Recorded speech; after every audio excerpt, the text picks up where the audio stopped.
नमस्कार जय जगन्नाथ ऋतु homely flavour को आपण मानक स्वागतम।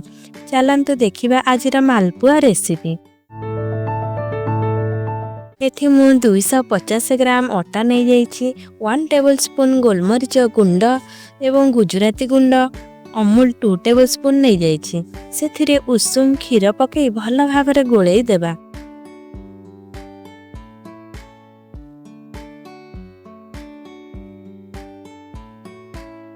देखंतु भल भाबरे गोळेई हे गलानी।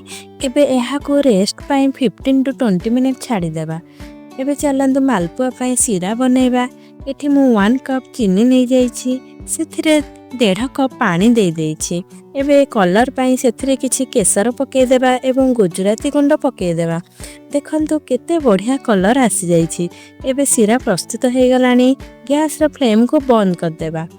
एबे चलंतु राबिडी बनेबा। एठी मु 500 ml क्षीर नहीं जाइछि। एठी मु मिठा पाई 2 टेबल स्पून चीनी दे देइछि। गाढ़ा हेबा जाय भल भाबरे घांटिबा।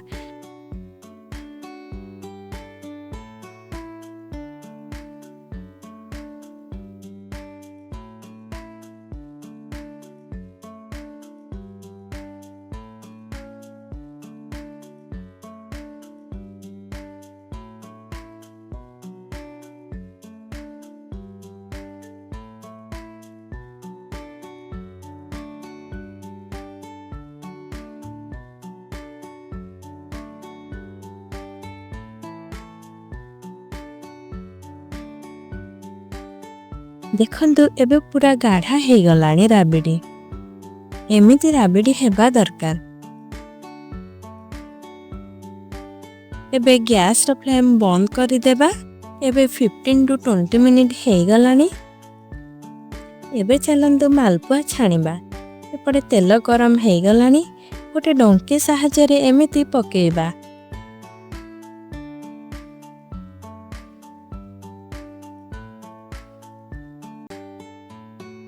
छाणी सारिला परे एबे सीरा रे पके देबा।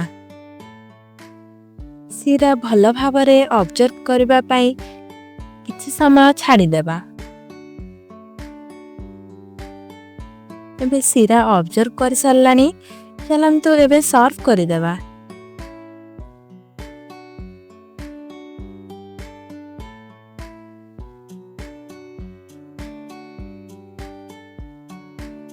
भिडियोटी भल लागिले लाइक शेयर करिवे एवं आशा करुछि सब्सक्राइब निश्चय करिवे।